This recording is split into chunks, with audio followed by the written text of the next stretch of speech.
A secret phone, a secret boyfriend, and bad spending habits. What could go wrong? We gonna get into it.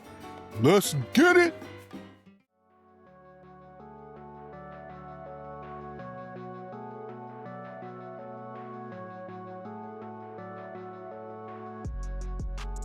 Welcome.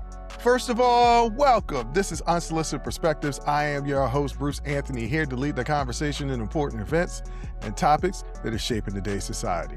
Join the conversation and follow us wherever you get your audio podcast. Subscribe to our YouTube channel for our video podcast, YouTube exclusive content, and our YouTube membership. Rate, review, like, comment, share. Share with your friends, share with your family, hell, even share with your enemies.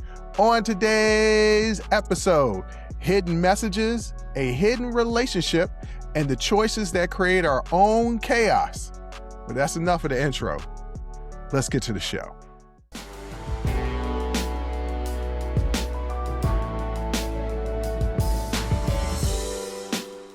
Before I get into this first segment, which is interesting to say the least, I just want to say my sister is on the episode, but not on the episode. So my sister is out of town. She's doing stuff for her real job. So she's at a conference. So she's unable to record, but we did record a really long or longer than normal after hours episode. So I clipped some of that and we're placing it on the last segment. Now, am I going to go through the editing process and edit out a lot of the cuss words? Some of them, a few, but as always, when we drop a little sneak peek from our After Hours Uncensored, parental discretion is advised because we're going to be cussing. What am I going to be talking about on this episode? Well, me and my sister and the After Hours sneak peek is in the third segment. This first segment is going to be a story that a listener told me that I have their permission to tell the story without giving any details that'll reveal who they are. And the second story is about the second segment is about a well-known celebrity that that used to be here in the DC area, that's in the Atlanta area, and in all the fiasco that's going on around that. I will say that we will be back in full effect next week. We will be dropping an interview that I did with a gentleman out of New Orleans that has a really interesting company that's doing some real good work. So we're going to drop that on Tuesday. And the Sibling Happy Hour will be back in full effect next Friday. And might I add, again, if you are missing us having the podcast and you want more content, and you're not signed up for our Patreon or YouTube membership, we have hundreds of hours of content that you can partake in that's uncensored, unfiltered, and unguarded. Like, it's me and my sister having conversations that I won't put on the main podcast. Some of them will get us canceled. Some of them will, get us a lot of trolling on the internet. So I put it behind the paywall. Y'all can go check that out. You can find it on our website, unsolicitedperspectives.com. You can go on our YouTube page at Unsolicited Perspectives. You could get all that information. So if you miss us, you're like, where the hell is my Unsolicited Perspectives podcast? I thought they was going to drop an episode. You ain't got to miss us. You can just sign up for the YouTube membership or the Patreon page. All right. Like I said, I got an email or a DM. It started as a DM. It started as a DM in my Instagram, or in the podcast Instagram, of how much they love the show. And it was, I guess, me and my sister were talking about relationships. I don't remember how exactly this person decided to send it to us. But this young lady, I say young, she's a little bit younger than me, is in a love triangle. And as I started asking questions in the DM, she was giving me more and more of the story. And I was just like, yo, this is crazy. And she was essentially asking for I haven't given it to my sister yet because I know what my sister will say. I know what my sister will say. She just wanted our opinion of her situation and wanted some advice. Now, I don't know why people come to me for relationship advice because I haven't really had any successful relationships. Have I been married once? Yes. I'm also divorced. So I don't know if that's successful or not. Like I got to the point where I got married.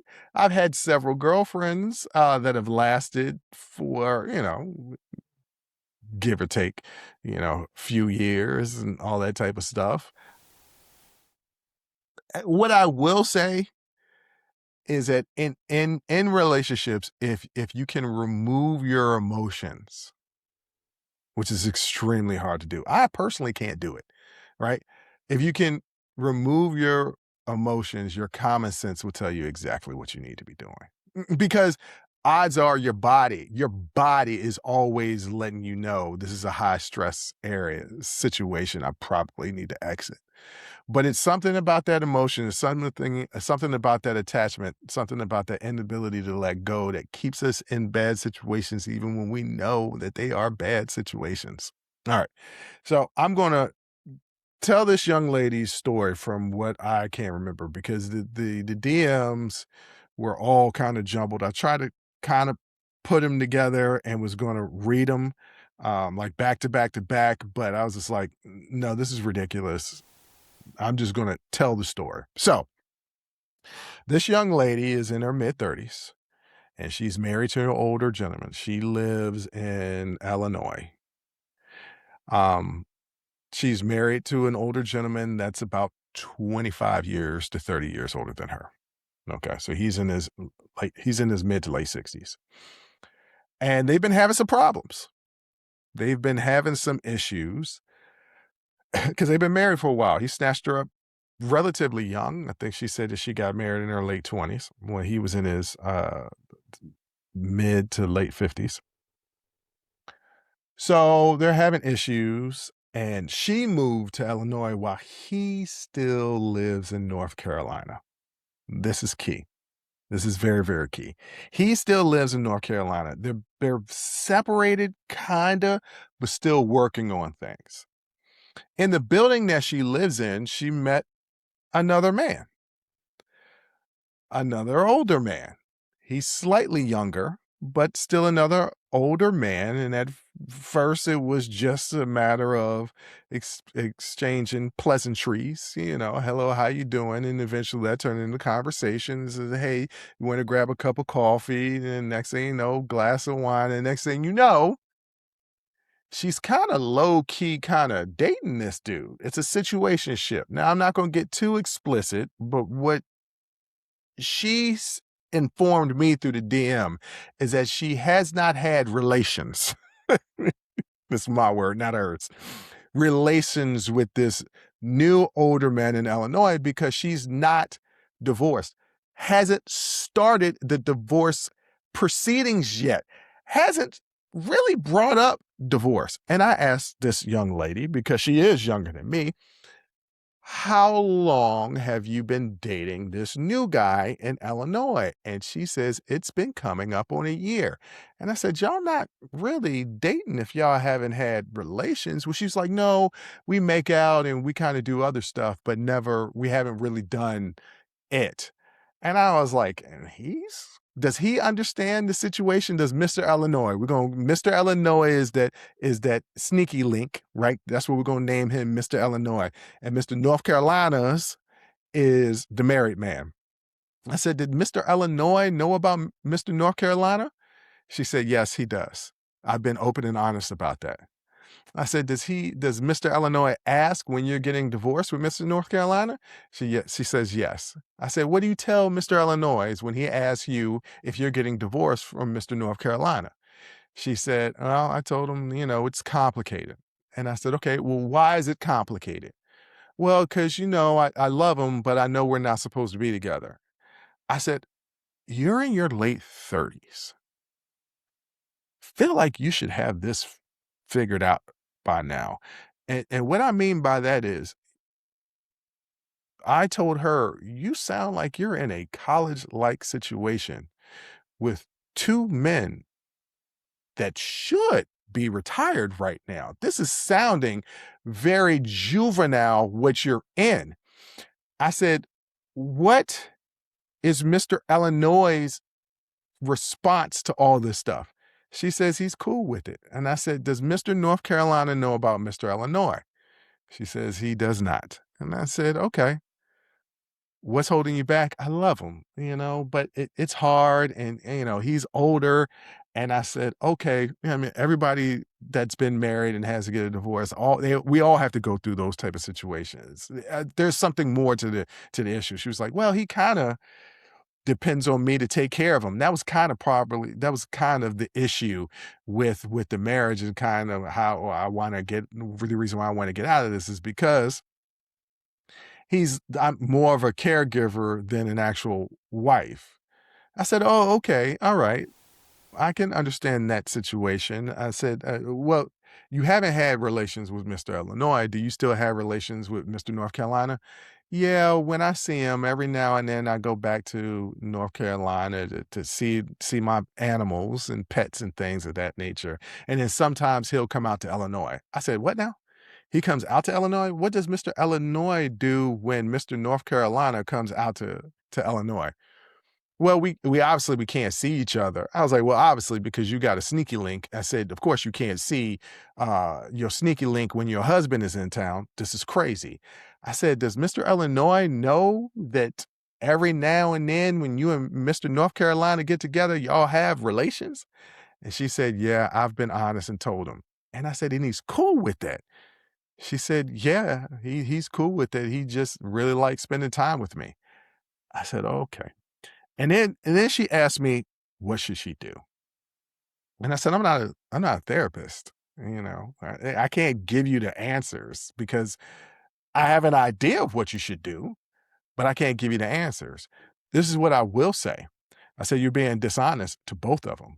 You're being dishonest because even though you're telling Mr. Illinois that, you're a little bit hesitant to get a divorce, you're saying it as if the only reason why y'all are still together is because you he needs your he needs you to care for him.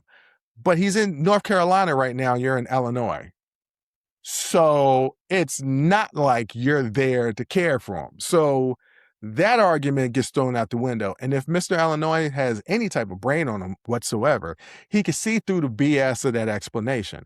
That explanation also doesn't make sense when you still have relations with Mr. North Carolina. That means there's still some feelings there. If I was Mr. Illinois, I would definitely feel some type of way about that. So you're not being honest to Mr. Illinois because you're saying your marriage is one thing when it's really not quite that. Like you're not looking to get out of it.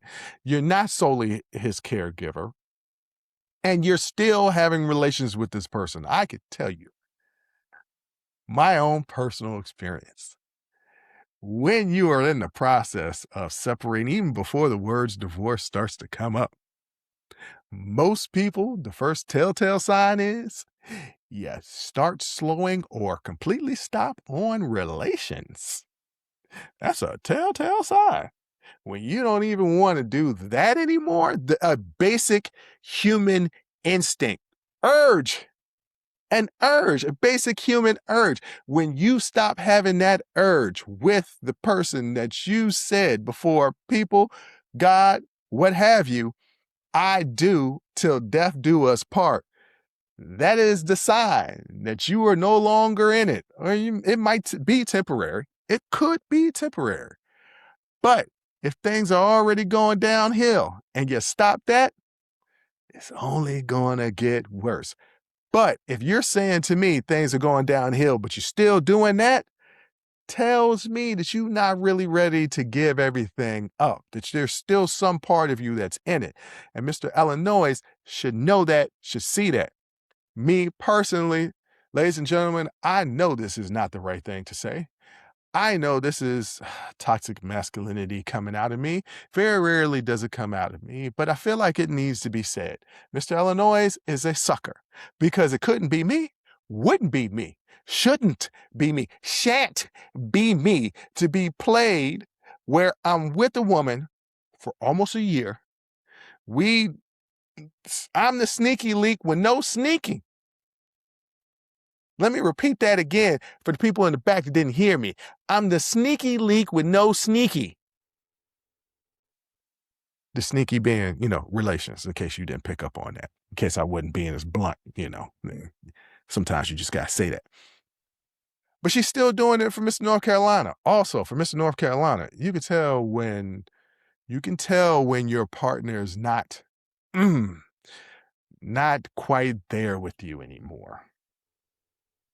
There's certain things, man, like you text or call. I don't know. He's late 60s. Does he text or call? I mean, my parents do, but my parents are kind of young. Some people, maybe they don't text or call. There's got to be times where he know you ain't got no job. She's got like a part-time gig. She's not from what she told me that she doesn't. And once again, I don't want to give up too much information because her husband could be listening to this. Mr. Illinois could be listening to this. She's a fan. She said she listens to every show since, I think she said, 160th or something like that is when she started. She found us on YouTube and started following us. And I was like, thank you for being a fan. But Mr. Illinois is a sucker. And Mr. North Carolina, he's going to pick up on something eventually. And I said to her, you're being dishonest. Yes, ladies and gentlemen, this was all through DM. It was a lot of voice notes. But I was like, you're being dishonest to them and yourself about the situation. So I said, I'm not a therapist. I can't tell you what the right answer is. I could tell you what the best answer or the answer that makes the most sense to me is. And she said, okay, what is it? I was like, you need to step away from Mr. Illinois and figure out what you're doing with Mr. North Carolina. That has to be resolved.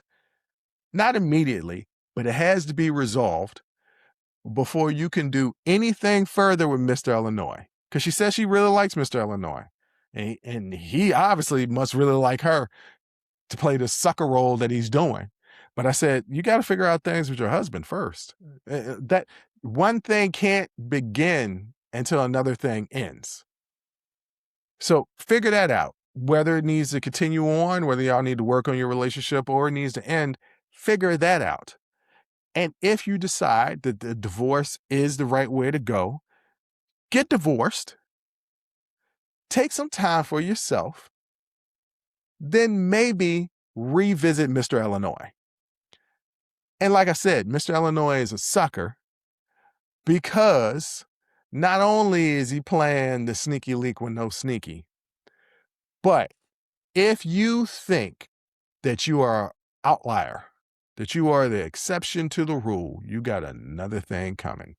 If you think that she would divorce her husband, get with you, and never cheat on you, because that's what she's doing. That's what she's doing. She's cheating.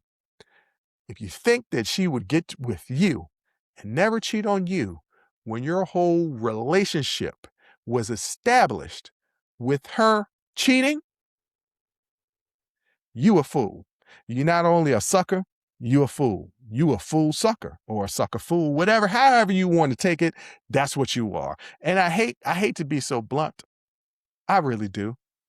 I hate to be so blunt and forward with my explanation and the vigor of this response that some will take as venomous to all parties except for Mr. North Carolina. But you don't need no woman to be your caretaker. But I'm only hearing it from her perspective, not from the other two men.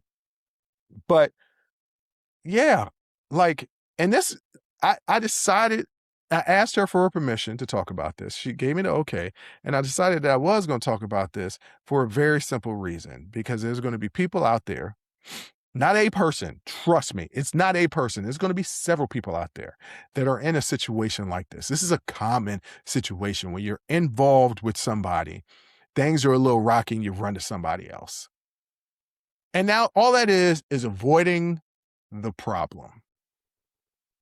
I remember getting divorced and I moved away to a different part of town and then moved back to the part of town that me and my ex-wife used to live in. The first area that we lived in, the first community that we lived in once we got engaged. It was a big deal when we moved into this community. We had came up, you know what I'm saying? We done came up. We got animals together. We're like, this is where we're going to start the family, the whole nine, right? So it was a lot of memories and life wrapped up into this community. So we split. I move away, basically to across town. I decided within a year of moving away, divorce proceedings hadn't even begun yet, but we had agreed to get divorced. Or I said I wanted a divorce. Either way you want to put it, we agreed. I decided to move back to that community. And my goddaughter came and stayed with me. I'm 32. I'm 32. My goddaughter is somewhere around 13 or 14. And she's coming to stay with me for like spring break or something like that. And she was like, hey, because she used to come and visit when me and my ex-wife lived in that community. And she asked me, she was like, hey, why would you decide to move back to the community that you and your ex used to live in? Won't that be, she didn't use this term, but this is what she was implying. Won't that be triggering for you to move back to the same place that you and her like were eventually starting the process of what was going to be the next form of your life? And I said, yeah, without thinking. It wasn't any of this profound thing that I had thought about or like trying to teach her a life lesson. I often say things without thinking, just say things. And this one just happened to be a little drop of knowledge. And isn't an original thought. Somewhere, I got it from somewhere, but it was what I said in the moment. And it's like, sometimes you got to put yourself in the fire to see who you are on the other end. Sometimes you got to burn and heal to see who you are on the other end. And so, yeah, I put myself in that position to not run away from my problems, not run away from the hurt, but be immersed in it, to feel it, to not duck it, to not hide from it. You can't. It's going to come up somehow, some way, right? And I healed. I think that process helped me heal quicker, to be there and experience. And there was some times where it was sad, where I would walk the dog and I'd walk to like the old building that we lived in, right? And he would go running up to thinking that we was going up to the old place because it hadn't been that long since I moved back in. And then there was a couple times I called my sister and she was like, why you do that to yourself? And I was like, because I got to feel all of it. I got to mourn the loss of what we had. It wasn't all bad. The ending part makes you think that that's all it was when you get out of it, because that's the lasting impression that you have, the bad. And make no mistake about it, like it wasn't even. I've heard divorce stories, and I'm not trauma comparison, but I've heard divorce stories. Ours was really, really tame compared to what I hear about other people. But yeah, you got to feel that.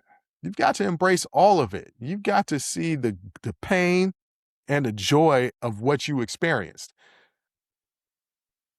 And that's essentially what I told this young lady, that she's running away from dealing with whatever the issue is in her marriage. And the only thing that she's going to do if she continues on to this process, and she's listening and watching right now, the only thing that you're going to do if you continue on with this process is hurt everybody. You are absolutely the villain at this current rate in the story. You're not the hero. You're not the damsel in distress. You're the villain because of your actions. Maybe you didn't start out as the villain, but the current place in the story, you're absolutely the villain. and you're the villain because you're scared to confront whatever it is that's going on in your marriage. So when I told her this, I said, yeah, this would be a good idea. This would be a good point, a good topic for the show, because not everybody can have the strength and the courage to put themselves in the fire. And you don't necessarily have to put yourself in the fire like I did. That might be an extreme. But what you can't do is run away from your problems. Your problems are going to follow you. You can't run away from them. And the more that you try to run away from them, the worse they're actually going to get.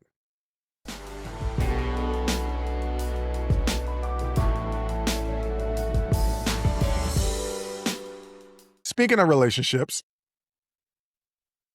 there was a celebrity in the news that is having an issue with his current wife. They're in divorce proceedings, but a video popped up. I'm gonna get to the video in a second. But Big Tigger used to be the host of Rap City, from the DMV area. Used to host a radio show. Got into it, and a video came out. It's an older video. A video came out with him tussling on the ground with his current wife, but they're in divorce proceedings, as she has his phone. I'm going to get into the whole story of all that. But the first thing that I want to get into is, fellas, I got some advice for you. And I'm just going to put it clean. If you got dirt on your phone and your woman got your phone, she got you. She wouldn't be going through your phone if she didn't have an idea that you was doing something foul. Now, sometimes they can be wrong. Sometimes people going through your phones can think that something is going on and be wrong about it. You know how I know? Because the first and last time I went through a phone, I don't know if I ever told you guys a story. This is real embarrassing, so I probably haven't. But you know what? We being vulnerable today, and I'm going to tell this story. So I had a girlfriend, and we were doing a long distance thing. And she had come in to visit me, and me, at that time, I was a young man, long time ago, long time ago. I was a young man. Me being the insecure person that I was, swore up and down she had to be cheating on me. Did I have any proof or any inklings? No, I was an insecure man. And it was a long distance relationship. And I was an insecure man that was so adamant that a woman was going to cheat on me, like I had some type of control over that, right? And so she was coming to visit me with her friend, and she actually, we're still cool to this day, and she actually pays attention to the podcast. So yes, I'm telling this story. Okay, she came to visit me with a friend. So they're staying at my place, and I just am fixated on the fact that I know that she is cheating. I know she is. So we all go to sleep. It's about 3:00 in the morning. I wake up. I go through her phone. I grab her phone, sneak off, go into the bathroom, and I'm going through her phone. And mind you, this is really before smartphones. It really is. This is like 05, 04, 05. Yeah, 04, 05. Like, this is really before smartphones. Like, they're kind of like, we're texting, but we're definitely not doing video chats. And like, I don't know if Skype was even a thing yet. And Instagram wasn't a thing. Facebook was, but Facebook wasn't popping like that. It was still, MySpace was still the thing. Like honestly, wasn't a smartphone. But I go through her phone, and the phones do have cameras. So I go through, couldn't find anything in the text message, which should have been, hey, look, you didn't find nothing to the text message, but you could delete text messages. Let me go through these photos. So I go through the photos, and there is a photo of a young lady. Can't see her face. That's pretending or is giving Santa Claus fellatio. This is how stupid I am. 3:00 in the morning. I'm going through these photos. I swear up and down it's her. Gotta be her. Why are these photos in her phone? I never seen these photos. If it's a funny gag, I didn't get them.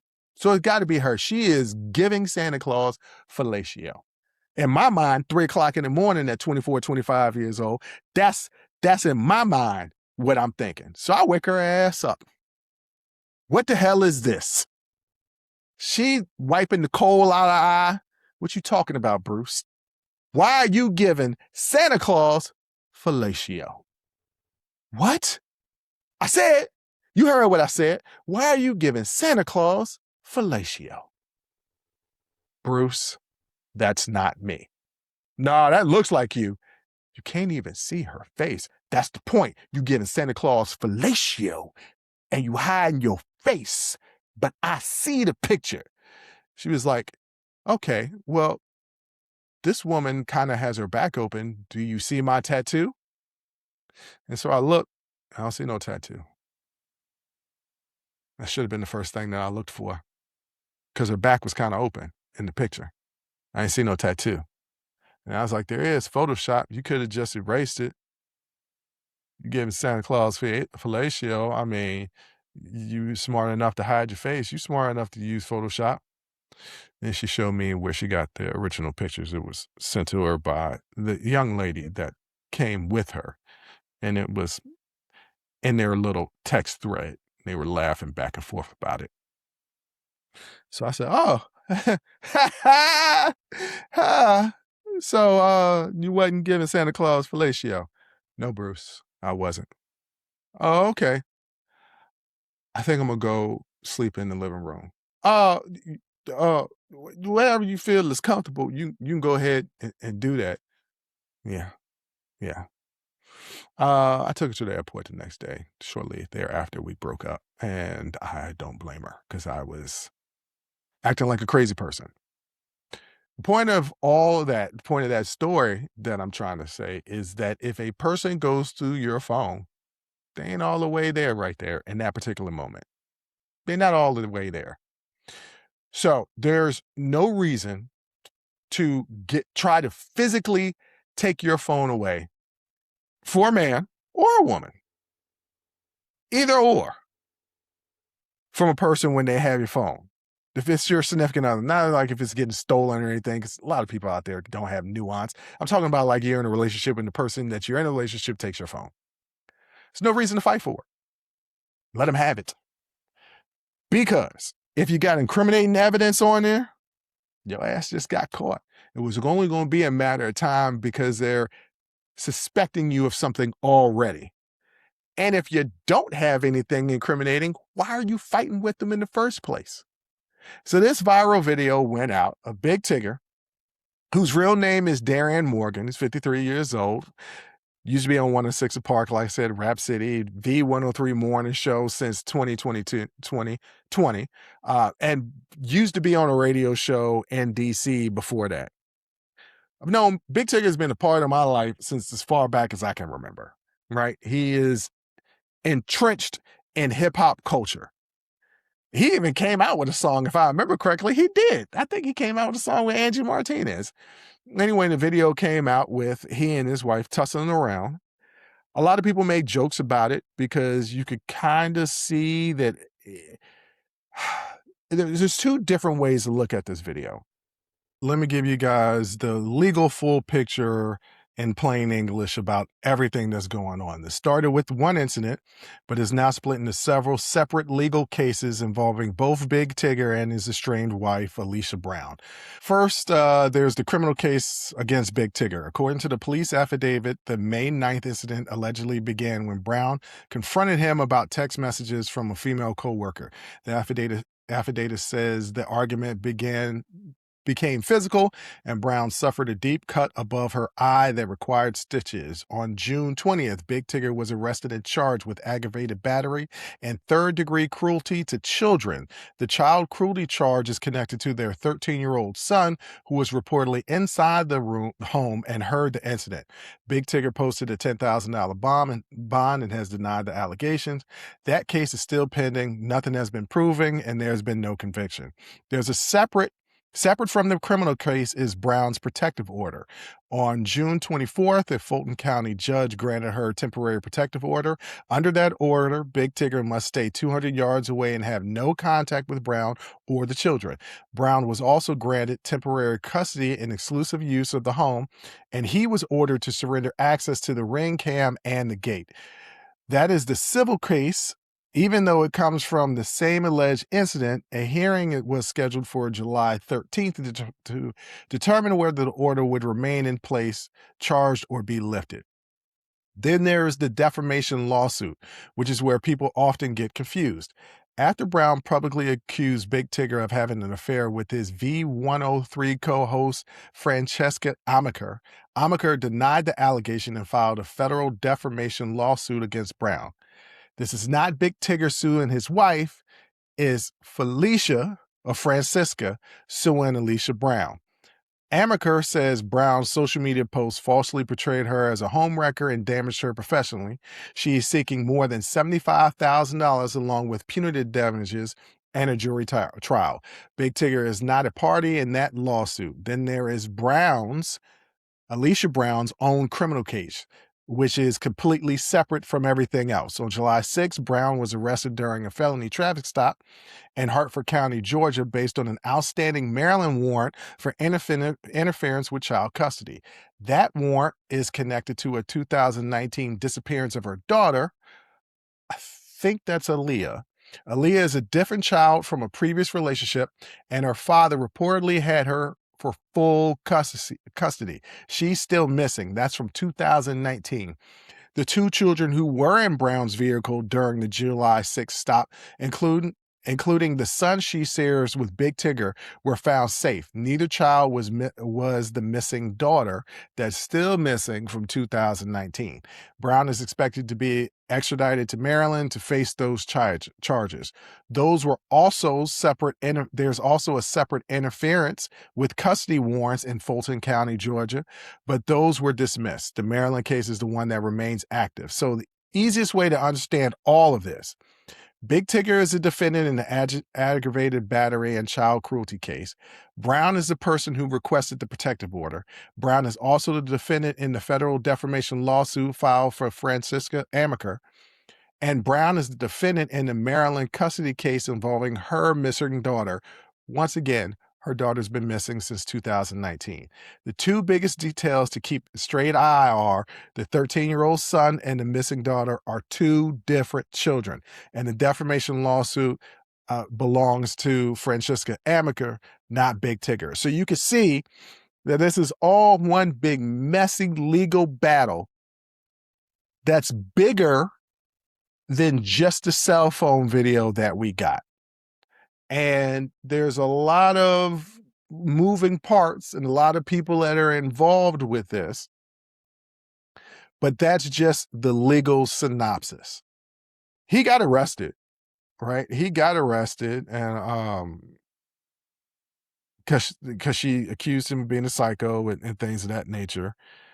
And so he was arrested for this, and this is the reason why I say there's no real reason for you to tussle around with a woman or a man for your cell phone, because odds are you're going to go to jail. In the video, I'm always a believer of the victim when it comes to domestic violence issues, and she has accused him and he has been arrested, and it's an accusation.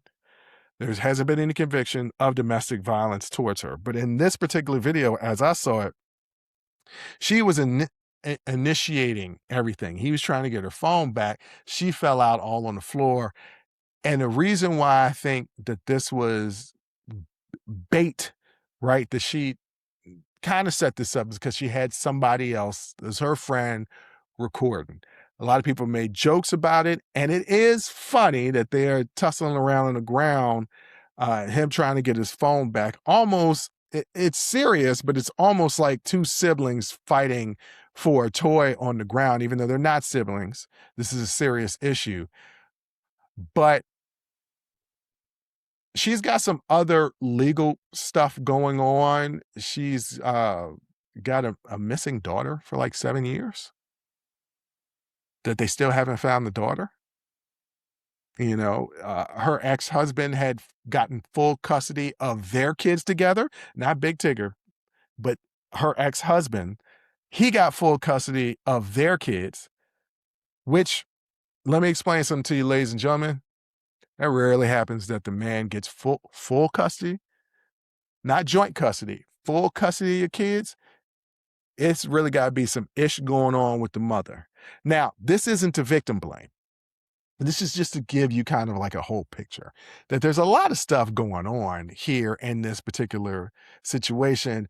And she still has a daughter that's just missing and has been missing for 7 years. She's got to come back to the DMV to face warrants. But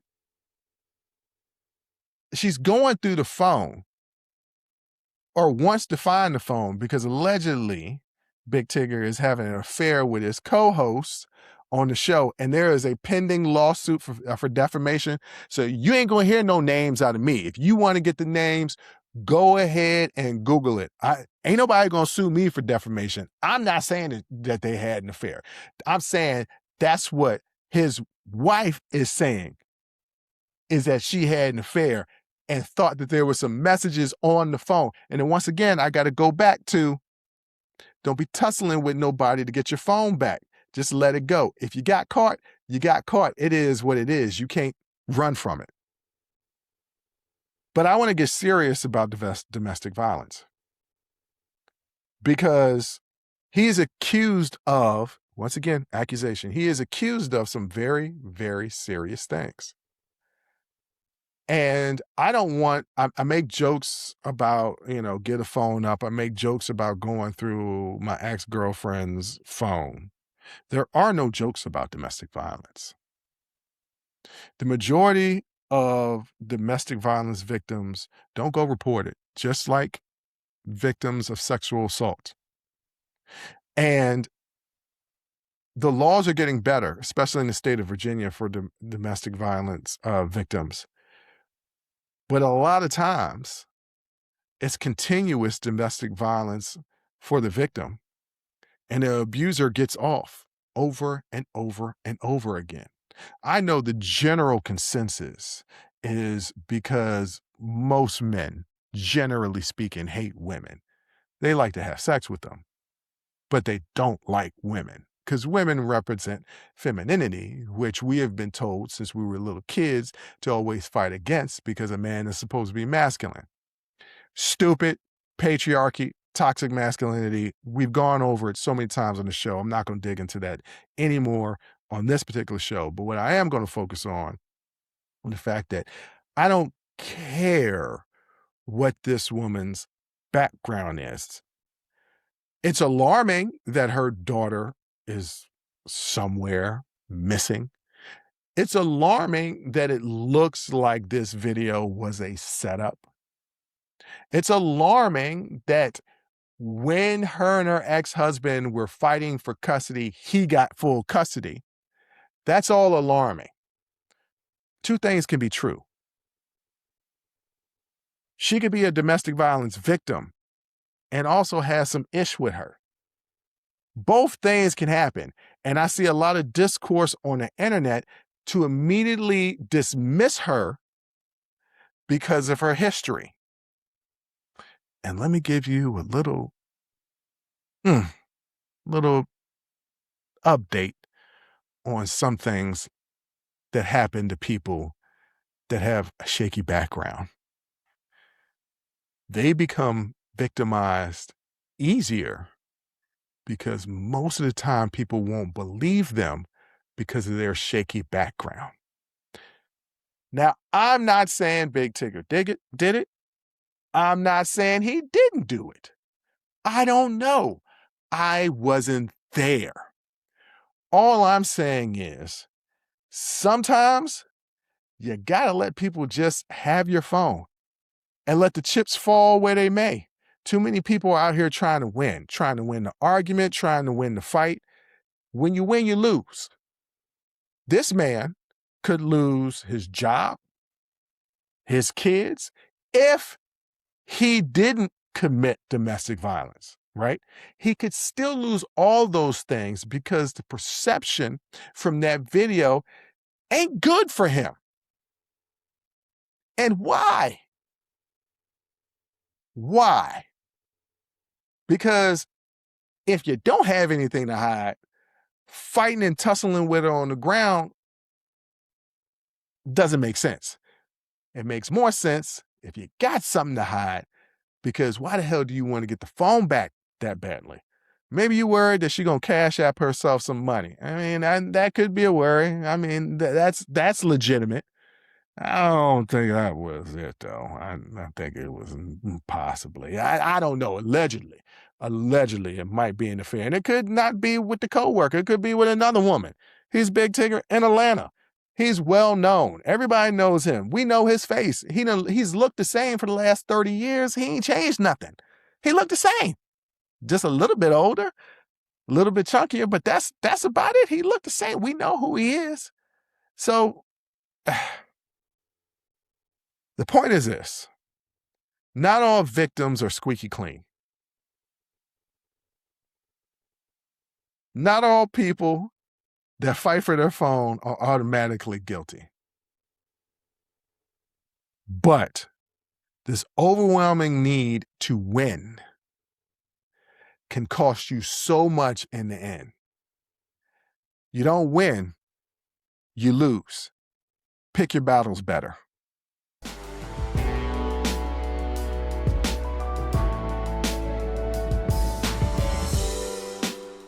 All right, ladies and gentlemen, here's a little sneak peek from me and my sister's latest After Hours Uncensored. Once again, parental discretion is advised, but here we go. At the end of the day, I'm not going to mess up my money. I'm just not. Well, we will mess up our money, but we will mess it up. Mess it up. Myself. Like I did it. Screwed them. I realized today, if I won the lottery, I'd be one of those people that, and if the lottery was reasonable, if it was unreasonable, like I won like the $1 billion and you actually, after taxes and everything, you get 400 or 500 million, I'm probably not going to blow through that. Yeah. But anything under 10 million, I feel like I could blow through that real fast. I would always choose I wouldn't choose the lump sum payout. I would choose to have, that way I can't, because every year I got a check coming to me. Yeah, but I don't trust the annuity payments. If something happens with the state, you don't get your money. I don't trust it. Insured. I don't trust it. Give me all my money, and then I just hire somebody to put me on an allowance. Yeah, I would, put it in a trust, and then I just get, or put it in, like, invest it, and I just live off dividends. Yeah, something like that. I need some. Look, because I know it won't be nothing big, but I will nickel and dime myself to being broke. Let me tell you how quickly I could nickel and dime my way through $1 million. So quick. With nothing to show for it. Nothing to show for it. Zero things to show for it. But I will nickel and I will $20 here, $50, $200 there. And next thing you know, Johnny, where your $1 million go? I don't know. I had it and now I don't. I don't know where it went. Yeah, that's me too. And I ain't got nothing to show for it but some Uber Eats receipts. And I got that Uber Eats. When you got some money, that Uber Eats, you'll Uber Eats something and you'll be like, you know what? Today I want prime rib. Yeah. For no reason. And then you get it and you're like, this isn't even as good as I was hoping it would be. Because it's never as good as if you just go to the restaurant. $78. It cost me $78. Look, man, I will nickel it. I have been nickel and diming. I knew when I was a little boy that I was going to be nickel and diming myself to being broke. Yeah. It don't matter how much money I have. I could be like, oh, I'm straight. It'll be like 2 weeks later. What did I do? Yeah. What did I do? What did I do? Because I needed to hold on to some of it. And the thing is I would put it in an account. I will put it in an account that will make it difficult to get to it. Yeah, but I will still find a way. There's a will, there's a way. When there's a will, there's a way. If you give me an inch, I'm gonna take a mile. If I shenan once, I'm a shenan again. I'll just take a little money out. I'll just take a little money. I'll put it back. I'll put it back. No, never put What that you gonna shit put back. it back with? Look, I do put it back and then take that bitch right the fuck back Right out. back out. I Right put it back in out. on Monday. I put it back on Monday. By Wednesday, I'm like, all right, let me just get a little bit more to just take care. And the next thing Yeah. you know, I flat Then- ass broke. Yep. Oh, I can't stand this shit, man. I would be like, well, I could just make some more money, and I could, but why? Because I Hey. would just be in the same boat. Here's the thing. Doesn't matter. I Doesn't make matter. more money. Does not matter. Everything goes up commiserate with that. So you're still in the same place. I still be broke. It doesn't matter. You're like, oh, this will make more money. No, you think that, but no. Everything becomes more expensive. I don't understand that. I feel don't get like it. I've lived broke. I've lived where I don't have no money for 2 weeks. Yeah. No money for 2 weeks. I And have I've lived- survived. Yes, I have lived and I shop at the dollar store for my groceries. Like that is how broke I've been. And there's no excuse except for the mismanagement of funds that is 100% my fault. Mismanagement of funds, boy. And you know what, though? 100% my fault. You know Yes. what, though? All three of us have it. Yeah. All three of us have a complete mismanagement. We'd be like, Yeah. we got money, we just don't understand where the hell it went. And, Yeah. and we talk to our parents, we're like, everything is just more expensive now. And I'm like, it is, but also, I'm the problem. I didn't need to I already have a little hand fan, a little portable fan. Why did I buy another one just because a friend had one? I was like, this one's real good. Where you get this? Amazon. And I went and bought it. Why? I have one already. And it's good. Hers was better.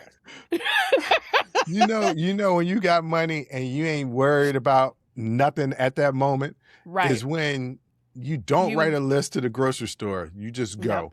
And just then you go. unload your groceries and be like, oh, I already had that. Yes. You already know exactly what you got when you got Yes. money. When you don't have money, you know everything that you got and what you don't have. But when you got know some how money, you be many like, oh, bottles of honey mustard is in my damn refrigerator? At least 4. Why do I keep buying honey mustard? I got some already. This don't make no sense.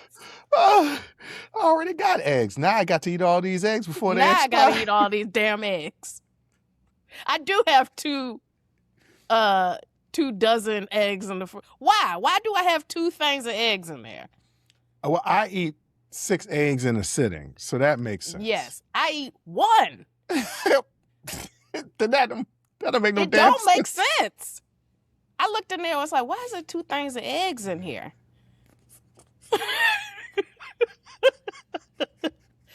Ain't nobody else eat these eggs but me. Why is there all these eggs in here? Why did I buy this? Why did I do this? God, just so bad with money. Just so bad. Yeah. You go out drinking, you got money, you be like, oh, I got this round. Don't even worry about it. You start paying for Did other it people. last night. I did it last night and I spent so much money. I went out for a good friend's birthday and I said, first round's on me. Why? I don't know. Celebrating birthday. And I got 4 lemon drops. 4 lemon drops. $78. No, see, that's the problem with Atlanta. That's Atlanta. But that place that you went to, I kind of want to go one time. It was so much fun. It was so much fun. There's also there's a second level and then there's a basement level. And the basement level is like them old school basement parties. Like it was, I had a really good time. And now I know how to navigate it. It's called Rum Punch Brunch. And they sell bottles of rum punch that are very strong. Yeah, I don't want That's that. what you do. Do not buy a drink because their No. drinks are stupid expensive. I'll buy a stupid expensive drink over having a hangover the next day. I didn't have one. Well, okay. I didn't have one. I do that. You're right. I do that. Yeah, okay. Yeah. I don't know where that came from. All right. I don't, and it's condescending too. It's condescending. It is. Because people did call me out on that. There's a couple people that just be like, "Oh, there he goes again." I'm like, "What the fuck?" So when you brought it up, I was like, "Oh, I do that." I thought they was just talking some bullshit, and I was like, "Oh, I do that." When it's essentially you saying, "Well, that's the dumbest thing I ever heard in my life, and you're a dumbass hoe." That's essentially what's coming out. That's essentially what's when you go, okay. Like, that's what is being said. That's the context. That is not the dumbass. Well, the dumbass, but not the hoe part. I mean, just a hoe, like, not promiscuous, just you a hoe. You're just a dumbass hoe. I don't use hoe that often. I like hoe. I'm bringing it back. I never really used hoe, but I like it. I like to call people a dumbass hoe. That's new. That is new. So, ladies and gentlemen, you will be hearing that more often. Me calling people a dumbass hoe. Okay. All right then. I did it again. I'm trying to shift away from bitch. Bitch is my favorite word, and I hate the fact. All right, too short. No, but it literally, I remember being, all right, we're going to tell this last story and we done. All right, y'all getting y'all money's worth for this one today. I was at a friend's, I was visiting a friend at his college. And we was at some little day gathering or whatever. It was a bunch of us. Yeah. And I guess I was saying bitch a lot. And he pulled me aside because these are some black bourgeoisie, but they, they was still down, but you know. But yeah, they grew up bougie. Yeah, he was like, yo, like Jack and Jill type bougie. Jack and Jill bougie, yes. I know exactly what it's exactly what it was. It was Jack and Jill bougie. Yes, yeah. And he was like, yo, man, stop saying bitch so much. I was like, I'm saying bitch a lot? It's like, yes. And then I was like, as I got older, I was like, yo, this is my favorite cuss word. Yeah. I don't say motherfucker or fucker or any of those like often. Yeah. Bitch. The problem is that you got to be careful how you use it.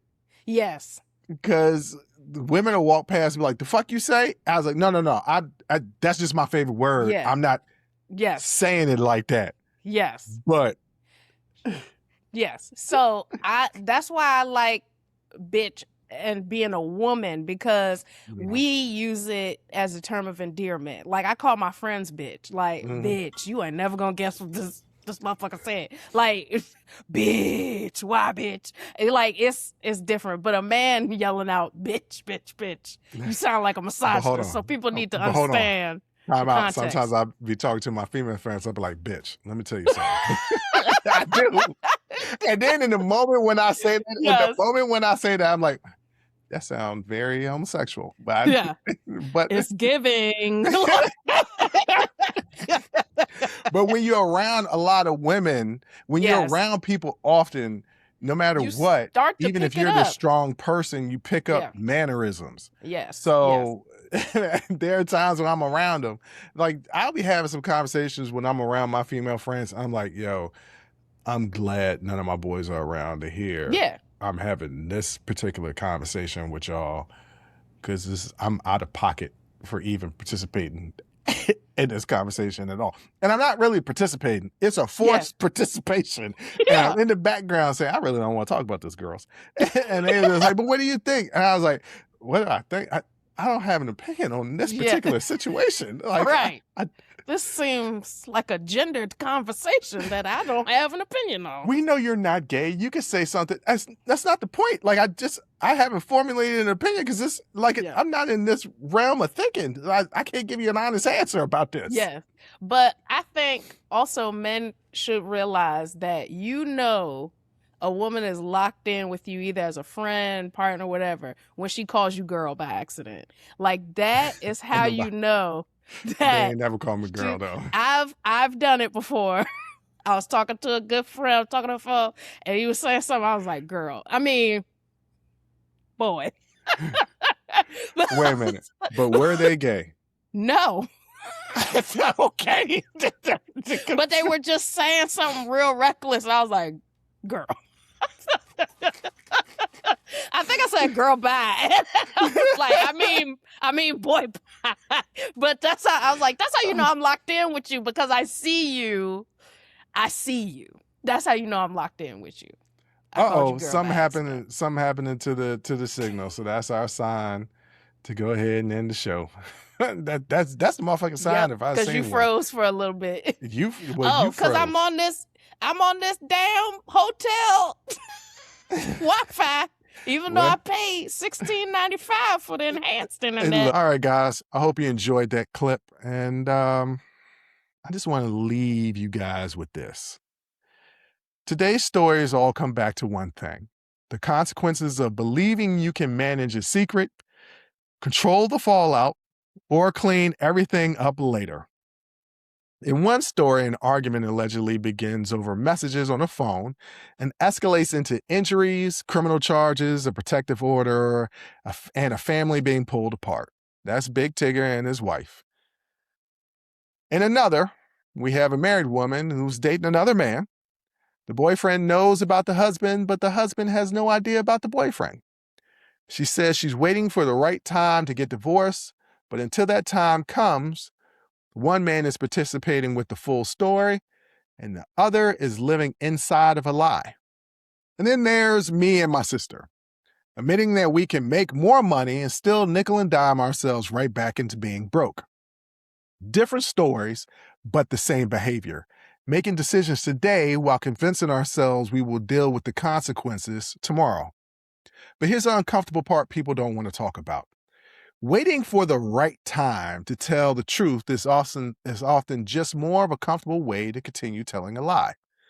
The boyfriend may know the situation, but the husband cannot consent to an arrangement he doesn't know exists.